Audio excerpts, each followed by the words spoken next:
one and all, to our final game in the Luna League today. I'm once again joined by the War Leader.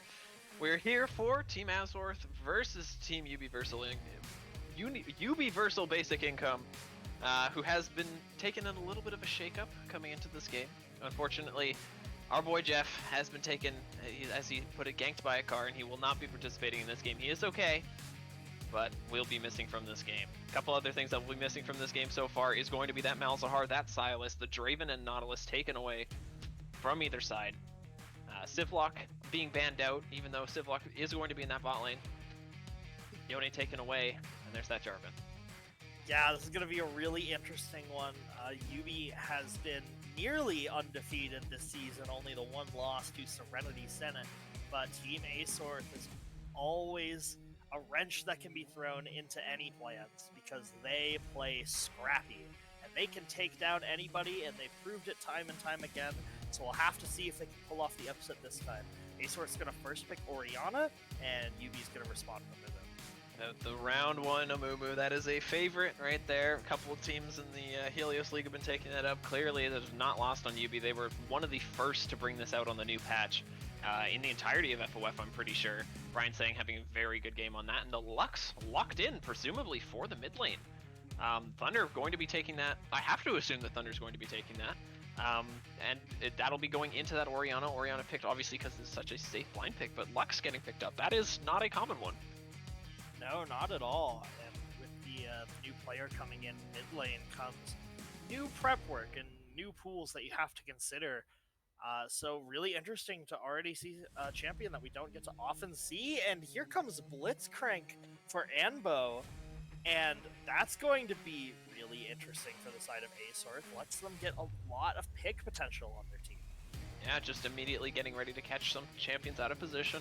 Anbo, very, very eager to go in. Very eager to be the first one to call engages, to make those kind of aggressive plays, and I think Blitzcrank could suit that if Asworth can play around those hooks and play around getting some picks, getting those 4v5 situations, going into objectives. And I love the Kai'Sa as an option for Gua to go with that. Yes, that is going to be locked in, so Kai'Sa being not only taken away from the Amumu, obviously Kai'Sa can do a lot with that curse, but it is going to be onto the side of the Blitzcrank to try and get that really aggressive bot lane, and I think that Sivlock is going to have to be careful on whatever ADC ends up with. Absolutely.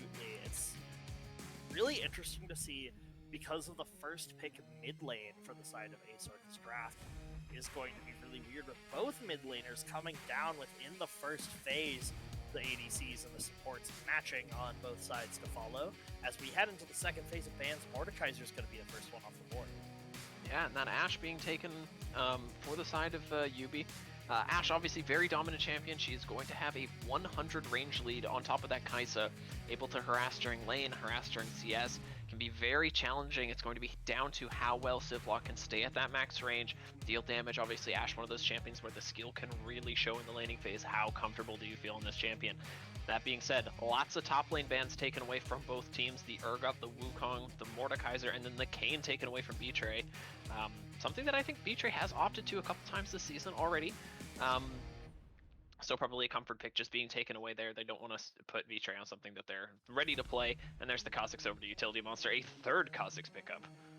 Yeah, we're seeing this bug everywhere, so someone's going to need to call an exterminator. We'll see what Asworth wants to pick up in order to squash this bug, but we've seen Kha'Zix dominating the Rift game in, game out. Yeah, he's been very, very strong. It's been about how teams can play with him more than against him. I think a lot of teams are able to take down a semi-linear assassin like Kha'Zix, but Kha'Zixes have been taking over the early games, and it's interesting to see these assassins start to roll into the meta as we get to the latter half of the season, both Helios and Luna. And a Zac pickup, so that's very opposite to what we see from the Kha'Zix. Obviously, Zac very willing to go for ganks in the early parts of this game, willing to play engage, very tanky, and I'm interested to see what is going to be the pickup for K1 in that top lane. Something to round out this comp, maybe a little bit more damage would be nice for them, maybe some sort of continued engage, and I think the Camille is a great option for that for K1. Yeah, that's everything you asked for right now. The continued engage, a lot of more additional range to follow up on Zac's crazy engage range, to follow up on Blitzcrank's hook range. Team Asorth has assembled a composition that can catch you out from quite far away, and I really like Camille as an extra sort of chase down, adding damage, adding a little more front line. I think it's a pretty masterful pick. Going to be what Freelancer wants to take into that top lane option. The Shen is an interesting one. They are going to opt to it, so a relatively one-sided composition here, relying on that Kha'Zix and that Ashe. And the Lux to pump out the damage, and relying on the Amumu for soul engage, relying on the poke from the composition that they have together, playing into a pick comp and a very heavy engage comp. I think it's going to be challenging for YUBI to actually kite back, but we've seen them execute harder. I have a lot of faith in this squad to pull some stuff off, even though they are missing their ADC. And it's a very good draft on the side of Asorth, but we will see what YUBI wants to take of it. Yeah, so we're gonna get into the game right now, and I really like the composition that Asorth has put together. I think it has a lot of potential, but we've seen that YUBI as a squad is just so terrifying to play into, so I want to give them the edge for this one, but it's definitely possible. If Onbo can find some good Blitzcrank hooks, if Betray can get some good Zac engages, we could see this one be a pretty huge upset. Yeah, there's always room for the individual to take some control in this game, obviously. I think this is a very simplistic composition to play for the side of TAS. I think that they're probably able to say, okay, everybody go. Okay, maybe not that kind of go, but Onbo maybe getting a little bit too excited there. But everybody go in. We know our engage. This is what we need to do right now. And it's going to be, are they comfortable playing into such dominant players as YUBI? Obviously, YUBI sitting at the top of the standings on the Luna League, TAS very near the bottom, right down there with skill-based at the moment. And it's going to be a challenge. I think the draft favors them, like you say, but it's the individual skill that you got to be worried about on the side of YUBI. They are at the top of the leaderboard for a reason. For sure. My eyes are going to be on this bot lane as far as the early game goes. Both Blitzcrank and Amumu have shown that they can do really crazy things in the early game and make for a very exciting laning phase. Yeah, no kidding. I think that level 1 is going to be crucial. Obviously, Ashe is such a dominant champion before these abilities start to come into play because of how strong the passive is. It's going to let her stay out of range of Gua. Probably going to let, if Sivlock can play it correctly, probably going to let Sivlock get those auto attacks basically for free onto Gua, as we will start to see here in the bot lane. And Amumu loves to go in. Brian loves to go in. It's a match made in heaven down in that bot lane. And there's going to be aggression there. There is going to be some level of the game is going to be dictated in the spot side, whereas top side, I think there's going to be a lot of Freelancer just trying to fight for CS, K1 taking control of the lane, and now we do see these initial trades in the bot side. Yeah, a binding lands for Irina Thunder as some damage. Hismi's going to be taken down. A hook! Yeah, there's the immediate engage there, and just quick down there from Sivlock, not getting enough, and now Brian has to make the retreat away. Onbo having that ignite advantage is going to get that immediate damage, but it looks like they're going to just be happy with the engage that they have and take that immediate kill onto Sivlock. Quick kill for Gua, and this is a good start for TAS. Yeah, we expected some early fighting in this bottom lane, and Brian Sang, I believe, is the one that makes the first move, but Sivlock goes down so early. Brian Sang might get caught out again here. Brian has the flash available, but now it's the 2v1. Does he have a way out? No, that is the second kill onto Gua, and if there's any ADC right now that can take these snowballs and do a lot with them, Kai'Sa is a great option to get on top of these squishy targets. She does a really good job of dealing with Kha'Zix, and I think that getting this gold down immediately just in this 2v2 has been so big and will continue to be big. Over a 1k gold lead just out of the spot lane right now. So we see Freelancer going for a little bit of a trade with K1, trying to get him underneath the turret. Nothing doing. But it's clearly the bot lane duo of Sivlock and Brian. Whether or not they've known this has been coming for a while, they do not seem to be as comfortable as you might expect from the YUBI bot lane. No, Brian just being caught out there in a couple of situations. The first one gets Sivlock killed, the second one gets himself killed. K1ZZ engages in the top lane, but Utility Monster's here. Yeah, Utility Monster was waiting in the wings. There's the Flash E going down. The E has already been burned from Freelancer. There's going to be no repeat taunt. I think it's just going to be trade Flash for Flash there. K1 looking very comfortable up there, keeping the CS lead, trying to keep an eye on whether or not Utility Monster's going to be walking back, and I think that will just end up being a Scuttle Crab due to the health deficit, but no, K1 looking to be the first one on the rotation, and we're seeing Hisme starting to walk over. Now Betray on top of Utility Monster trying to get the Q down, yet does in fact get it. K1 going on top of the Utility Monster, who is flashless. The taunt comes in. K1 getting incredibly low, but so is Utility Monster. The heal comes out of the Lux, and now the damage starts to return in the opposite direction. Passive pop for Betray. Hisme trying to find a way out, and that will be 2 kills so far over to the side of YUBI, starting to claw back any trouble that there might have been. Great flash from Hisme to walk away, but that is 2 kills and the crab given over to the side of YUBI. Yeah, I understand what Asorth was going for with that play, but unfortunately, the 2v2 that they have is not strong enough in this early phase of the game. Zac really only serves for some CC and a little bit of percent health damage. It's not that useful in these fights, and even though Orianna is able to come to the play first, Lux's range negates some of that. Utility Monster going to pick up 2 Scuttle Crabs, and it's going to put the Zac behind pretty early. Now, obviously, this has not affected the winning side of the map in this first very, very early section of the game for TAS. That Kai'Sa is still monstrously ahead of Ashe for the amount of time that they've been in the game. They are going to continue to be, because that Blitzcrank is going to cause them so much pressure. Blitzcrank can force you to take fights that you do not want to take. And that play, though it has hit TAS quite hard, it hasn't hit their winning side, so I think it's going to be down to them to try and play through that winning side and continue to keep that Kai'Sa getting ahead, keep that damage ahead, and try and catch Civlock and Brian Sang out of position. Yeah, absolutely. So far, in terms of how the lanes have been going, there's a slight advantage towards the mid lane, the new member for UV, in terms of CS being about 4 above Orianna, but there's some heavy trading going down in the top lane. K1ZZ is going back in, but I don't know if they have the health bar for it, but it looks like both top laners are going to back off. Yeah, no, nothing happening, and at the same time, Utility Monster is going to clean up that Dragon on the bot side. There's that Infernal. We're seeing the Mountain up next, so we're going to see either an Ocean Soul or a Cloud next. Obviously, you don't want to be given over first Dragon to see that there's a chance that Ocean Soul is going to be what you're playing into, because dealing with that is quite terrifying, but so is the Zac gank from over the wall. Damage immediately onto Brian Sang. Great flash from Betray to get that Q off so fast, and another double kill onto this Kai'Sa from Gua, and this Kai'Sa is starting to get out of control in the first few minutes of this game. This Kai'Sa is massive, and so is the gank from Betray. Heavy trading going down in the mid lane, but Orianna should be safe to walk away from that one. Yeah, Gua is absolutely massive right now. 4 kills in 7 minutes, a 20 CS lead to boot, and even tower plates. There is so much money in this Kai'Sa's pocket right now. Probably about 2,000. Getting close to completing that mythic item so early in the game. It's massive, and we haven't seen Civlock and Brian Sang really be able to do much in this lane.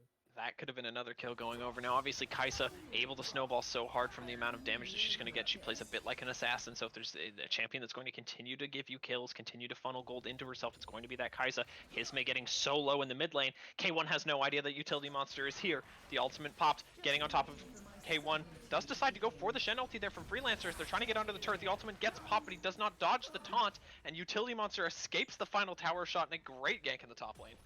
Yeah, it was a really good gank. The use of the Stand United to ensure the gank success, making sure that Freelancer is going to be on top of K1ZZ. A valiant attempt throwing down the Hextech ultimatum, trying to use the brief invulnerability that it gives to dodge out on important damage, and hoping to trade one back onto Utility Monster, but just used a little too early to dodge the critical CC out of Freelancer, and as a result, it's a clean tower dive from the side of YUBI.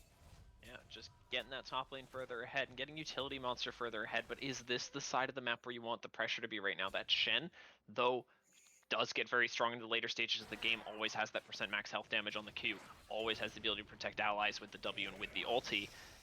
Utility Monster really hasn't gotten all that much gold out of the amount of time that he's been top lane for. Now, obviously, they did get those kills in the river. It was very good from both mid lane and whatnot, but here comes the flank from Onbo, just going directly for Civlock, ignoring this, and Mumu completely reads the flash with the hook there, and that is an unstoppable Gua, as Brian Sang going very low, doesn't have ultimate. Now there's a 2v1. Utility Monster does get the pick off now, and now Gua is isolated. Gua has to try and run away, has flash available, does not have heal, uses the ultimate, but now can turn back on to Utility Monster, and a triple kill, 7-0 Kai'Sa at 9 minutes, and this is looking TAS favored.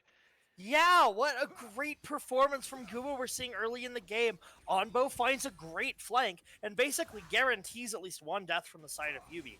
They think they can turn it back because they have the man advantage there, but it doesn't matter because Utility Monster's not able to get to the play in time before Civlock goes down. Because of that, there isn't enough damage, there isn't enough CC. It's really like a 2v1.5, but Gua is so far ahead, the Kraken Slayer's already completed. It's not enough to just have, 2.5v2 at this point. Kai'Sa's like 3 champions with the amount of gold she has. Bait comes in top lane now, Freelancer in the 2v1, obviously K1 quite low, does not have that ultimate available. Do they know that Utility Monster's here as they start to clear up that wave? B-Tray's going to be the first one to see him. There's the ultimate pop, flash directly onto K1, and now it's going to be on B-Tray to try and get out of here. These two sides of the maps have been dueling back and forth, but I think this still favors the Kai'Sa. There's so much gold there. Hisme, very low in the mid lane, is going to have to back off from that Lux.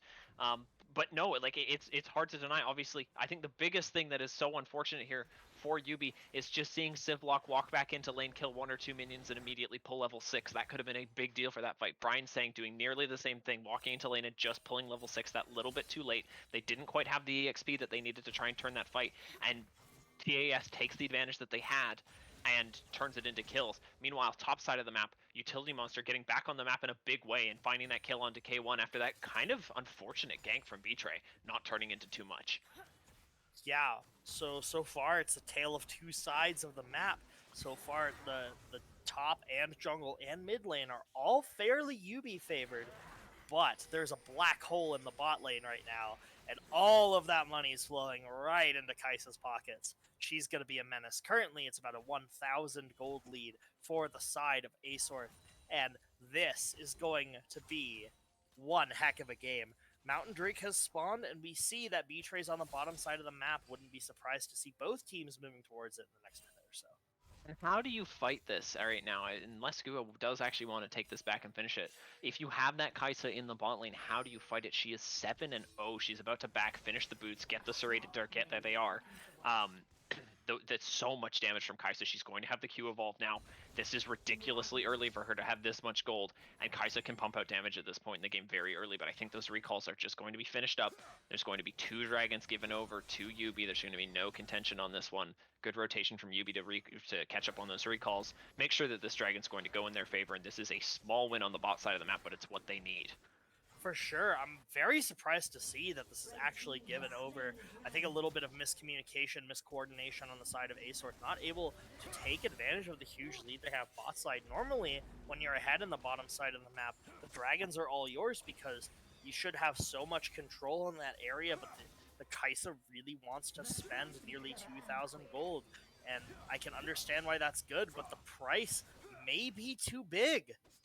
And K1 actually really struggling with this top lane at this point, obviously has been given so much attention from Utility Monster, tied together with Freelancer. They've been ganking this top lane really well, but you need this Camille to be doing, I think, more than this right now. Obviously, we see Herald a little while back was given over to Utility Monster, and that is the weakness of this top side of the map.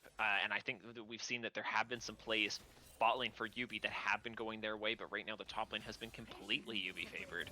And I think where our pendulum could swing is on this mid lane right now. Obviously, the tiniest of CS leads favoring Thunder, but I think we're going to see another fall top lane as K1 has to try and get past Utility Monster, who has not burnt the ulti yet. It's a little bit of the recall there. K1 does not feel like they're going to be able to get out of here. There's the taunt under turret. Utility Monster is going to be taken low, but now they're re-engaged back onto Freelancer. I don't think Freelancer's going to have the damage here to be able to take this out. I think the longer he stays here, the more problems he could run into. Going over the wall and now putting himself in a 2v1 situation. If Utility Monster yet to react, putting down that Rift Herald, but now Betray going very low. It might even be just the 1v1 that is needed for Freelancer. There's no TP available from the top side. Mid lane, Hisme might be looking for it. Does go for the TP now. Does keep his Zac alive. Zac respawning on almost no HP. There's the ultimate coming down. Now Hisme is in there. 1v2 immediately goes down. And that is the play that you need for YUBI to start seeing this map swing to your side. The hook goes down bot lane, immediately fighting. Brian gets very low. You cannot fight this Kai'Sa at all. The ultimates having to both be burned from the side of YUBI to get them out of there. But good play on the top side to get this game going YUBI favored. Yeah, YUBI is just trying to get all the money they can onto Utility Monster. They know the situation is dire with how big this Kai'Sa is right now. But the plays that they're making on the top side of the map might just be even bigger. Betray bites off a little more than he can chew, trying to finish off Freelancer. I've played a lot of Zac myself, and I think that there's a chance that Betray wins that if they're able to pick up the blobs a little faster and a little earlier in the fight. Might have a bigger health lead. But still, it was very close in the top side, and YUBI gets so much value out of it. Yeah, it was a little bit of a one at a time there. Obviously, Betray, well, K1 initially being caught in the 2v1, then Betray trying to go back, get the re-engage onto Freelancer, then immediately gets caught in the 2v1. Then the TP comes in from Hisme and is once again caught in a 3v1 in that case, having to deal with the Kha'Zix and the Lux. And none of those, it was one of those things where, again, if they had just been slightly more on the same page, that could have been really positive for TAS, but instead they're losing out on this gold on the top side, and they're relying on K1 to just try and get back into this one on farm. But now Brian has made his way to the top side of the map, having the bot lanes committed themselves out of bot lane, first turret having gone down off of that recall that that Onbo was able to force with those hooks, and now that Kai'Sa is unleashed to roam the map. Yeah, but you know what else is unleashed? This massive bug in Utility Monster's Kha'Zix that is known for being able to delete carries, but the carry that he's deleting is going to be this Orianna in the bot lane. Wow, all the damage going out at once. Orianna doesn't stand a chance. And now how does TAS strike back? There's the hook, does not connect. I don't think they have any way onto this Lux now, so they're going to have to just try and walk away. Brian being in the wings, ready to take the fight if they need it.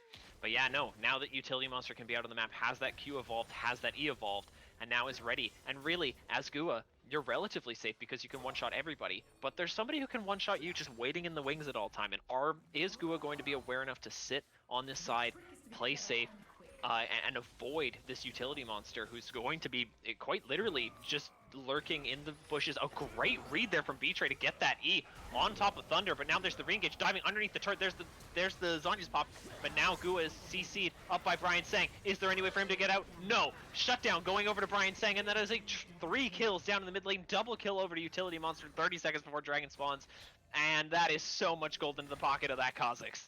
Yeah, so many resources from the side of TAS are committed onto trying to kill this Lux. Oh no. We've seen this one before. Okay, no, well played Shockwave.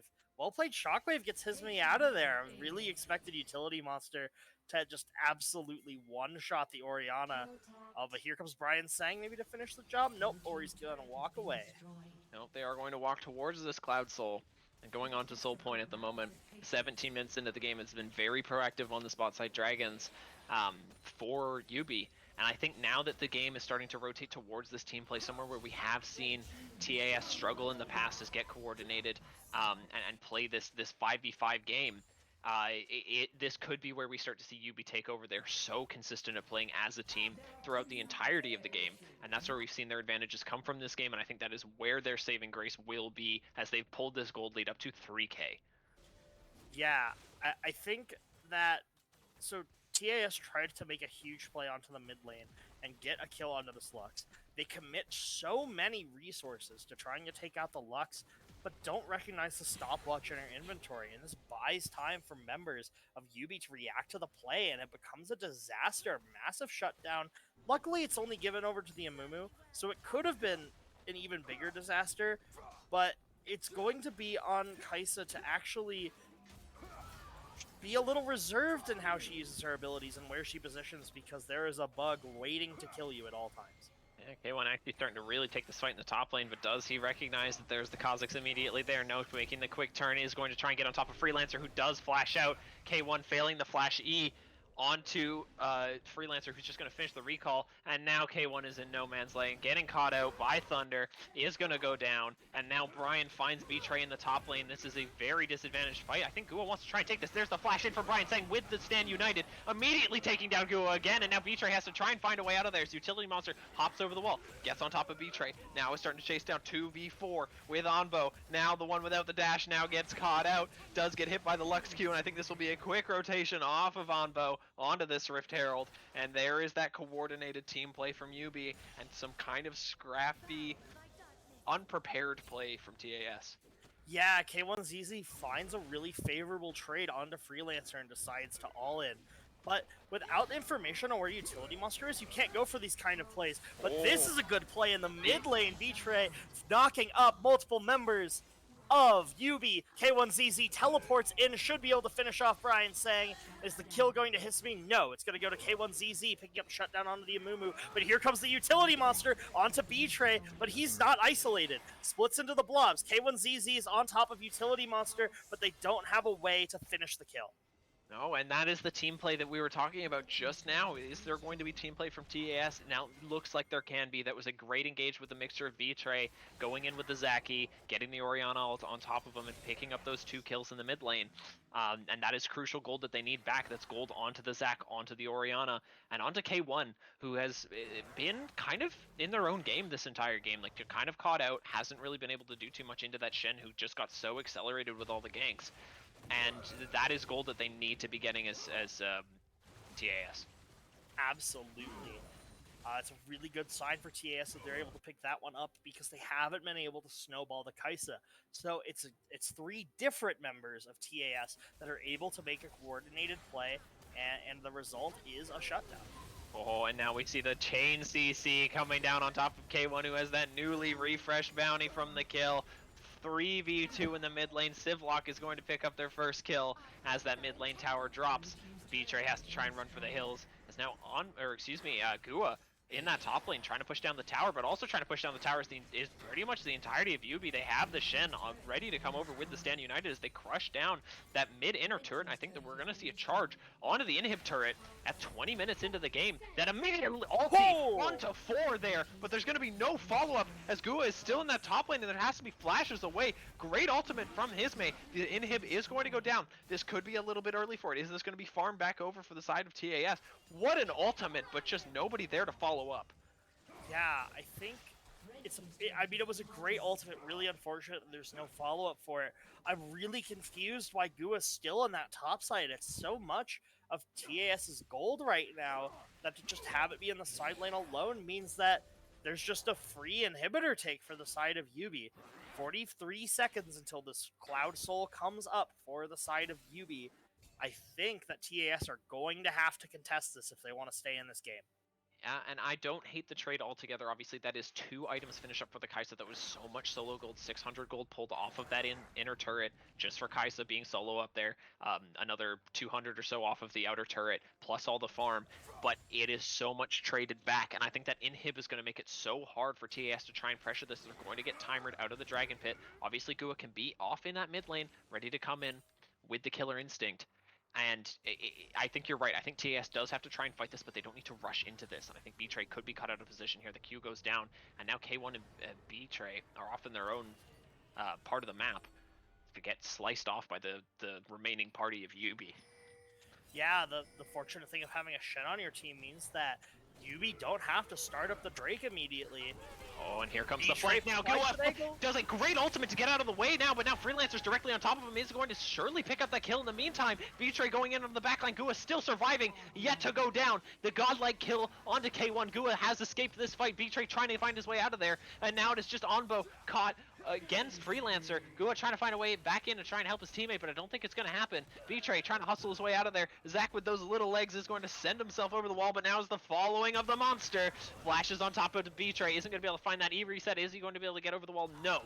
Trying to walk up to Gua. Gua does manage to survive, having ulted immediately out of that fight in a great reactive play, but there's no damage anymore, and now YUBI walks to Baron.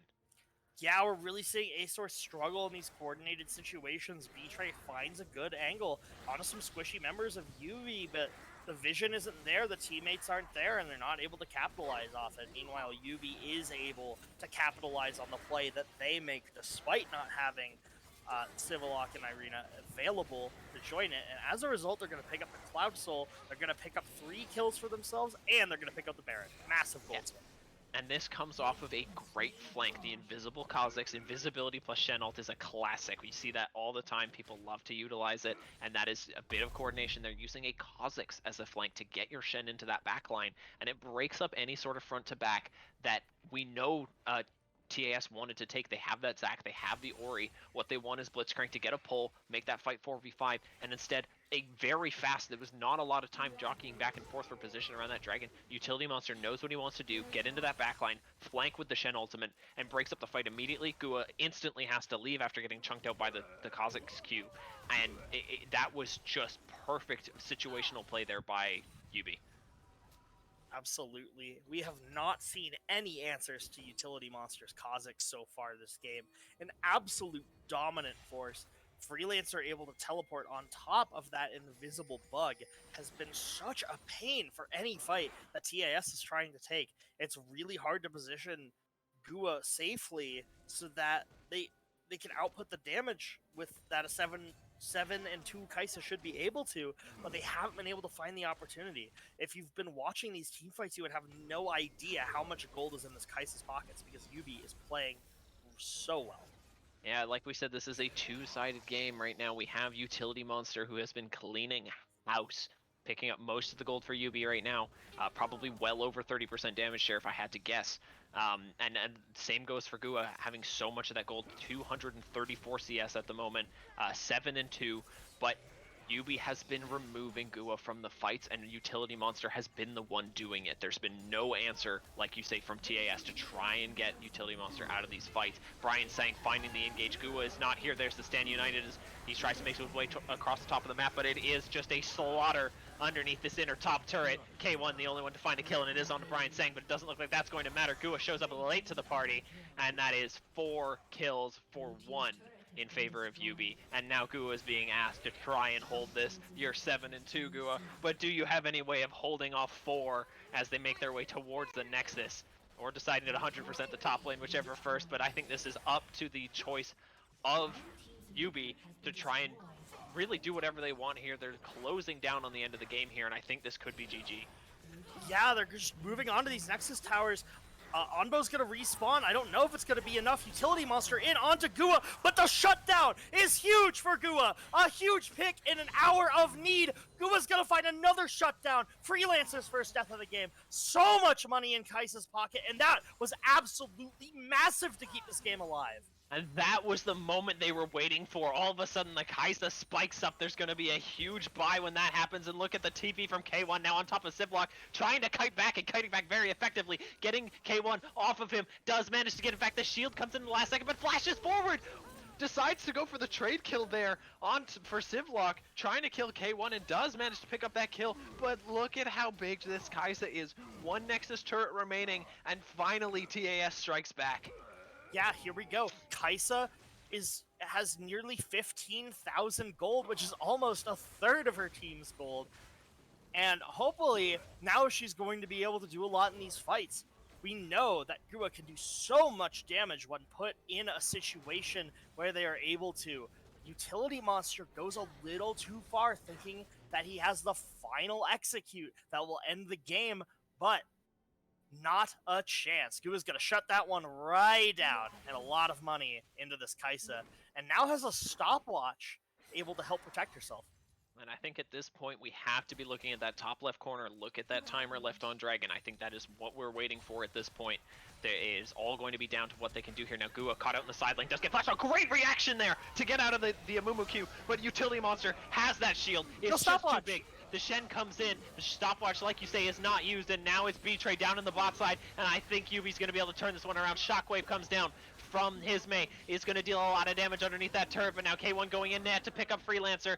Freelancer stays alive, but Brian goes down. This is a 3v4 under the inner turret, but there's ultimate burned, and what a pick to find right there. Great flash from Gua to try and stay alive.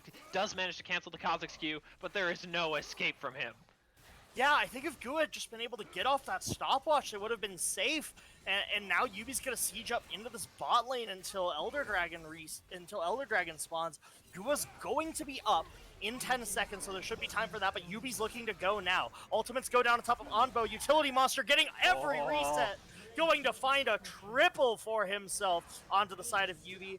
Civillock's going to tank up that tower, let the Utility Monster get out of there, and now it is Gua versus the world. K1 ZZ should be able to arrive and provide some front line for the frail Kaisa. What will Yubi do? They go into Gua, the Utility Monster shut down again! The stopwatch finally gets used!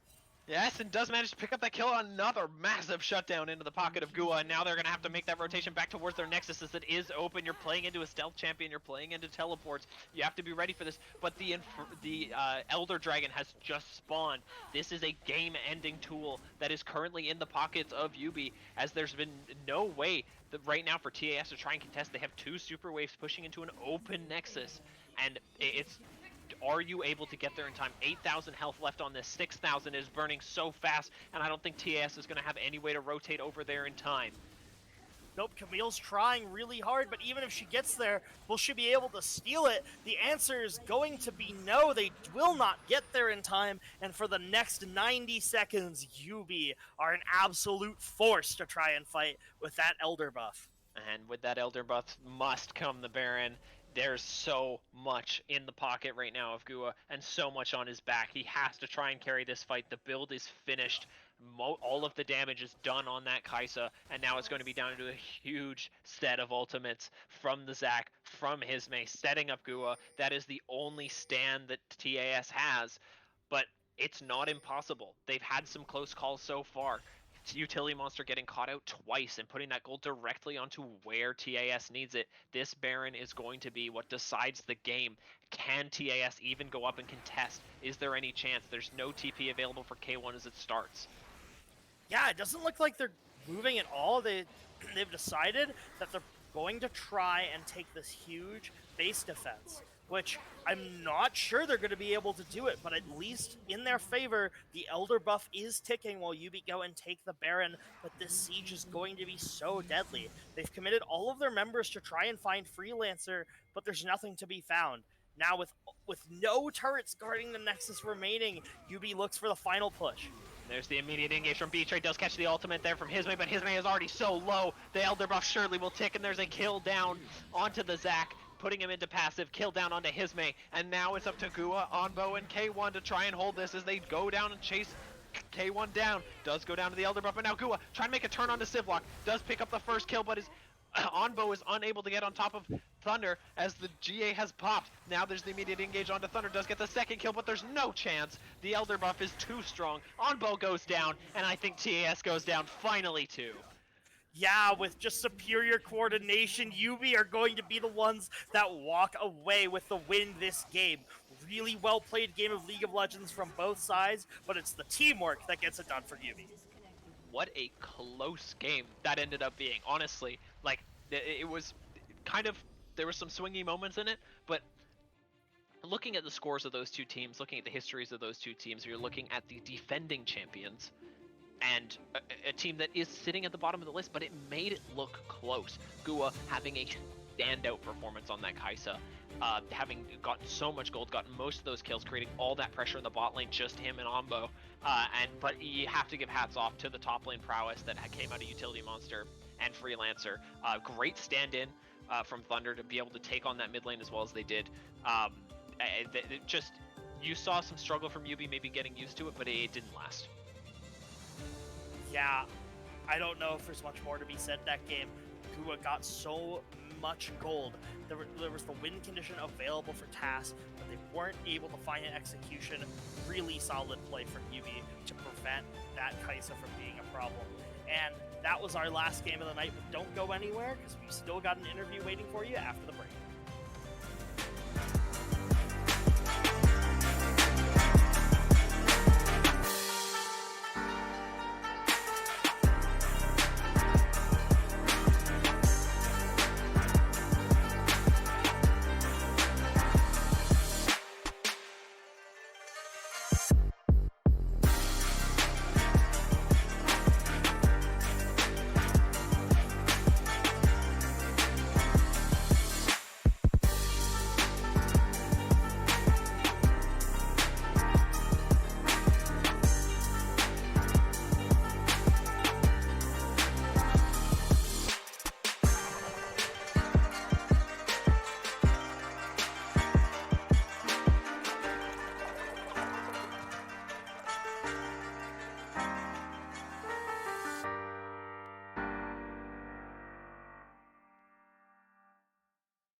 Hello, folks, and welcome back. Shargan coming at you, and I have joining us today on the interview the newest member of Yumi vs. Basic Income, I believe, Arena Thunder, who is in the mid lane on Lux this game. Arena, how are you doing today? I'm doing great. It's been a pretty chill evening. I'll bet. Yeah, no, it looks like so how just straight off the bat, like what was it like going into this game? Like what was kind of your prep or anticipation? Because I know y'all lost a member, so. Well, so funnily enough, Freelancer, Utility Monster, Civil Lock, and Brian Sang are kind of like my Jedi Masters because they brought me into the game because I kind of like reached out on Facebook and I was asking for tips and they like literally just took me under their wing like in 2015. So it felt like one of those moments where the Padawan is trying to become a Jedi Knight. And so it was nerve-wracking, but it was also pretty chill because I've played with them quite a bit in norms and hang out, so it was good. Yeah, competition is a little bit different. I know that we've had some players who are like, oh yeah, I'm doing fine in solo queue. They hop into this and like, oh wait, this is different. Hold up. But YUBI seems like a pretty good group to be jumping right into the competitive scene with. Yeah, I actually disregard ranked because I play with my friends too much. I should be climbing way more than I should. All right. Well, so just right off the bat, what was kind of y'all's prep going into this game versus TAS, like with the draft and all of that? Because it definitely seemed like they were giving you a little bit of, they were kind of putting you on the back foot a little bit. I am actually not a very analytical person, but from what Josh told me, a utility monster, they just wanted to make a farm mid lane and just play to the top and bottom lanes to try and just take over the game. Obviously, we had a little bit of a mishap in the bottom lane, but Josh righteously focused onto the top side of the map, and I just followed Josh, and it went great. Yep, it definitely seemed like it was a situation of it's like, oh, my ADC's feeding. I'm gonna abandon that lane. Go ahead and go top. Yeah, I mean, I even asked once to go back down there, and they're like, no, don't go here. I was like, okay. All right. Well, so with that, how does it feel being on the team that's basically got the hugest target on its back? That everyone's gonna kind of be gunning for YUBI in these next couple of games, like going into playoffs and whatnot. So you've got some pretty dangerous shoes to fill, I'd say. Brain empty. Brain empty.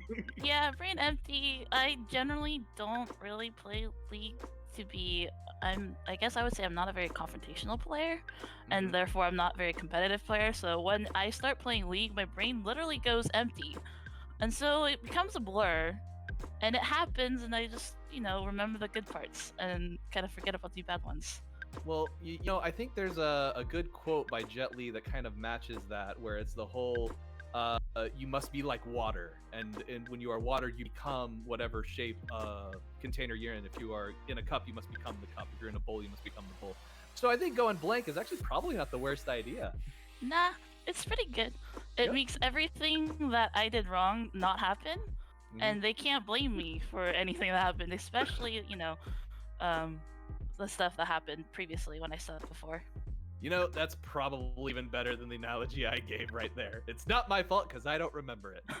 Heck yeah. All right. Well, Arena, thank you so much for dropping by for the interview. Really appreciate it. I wish you luck in the next couple of games because I honestly, YUBI is definitely one of the more dangerous teams to be on, especially starting out. Thank you. Have a nice night. You as well. And with that, we're going to go ahead and close it out, folks. I want to say thank you all so much for tuning in. Have a wonderful rest of your evening, morning, wherever you may be. We greatly appreciate your support. Want to do a quick shout out to Adobe Creative Cloud and to Logitech Gaming. We greatly appreciate your sponsorships as well. Remember to tune in tomorrow, 4:30 Pacific time, for the second day of the Luna League. We'll be kicking it off, and it'll be pretty exciting. So be there.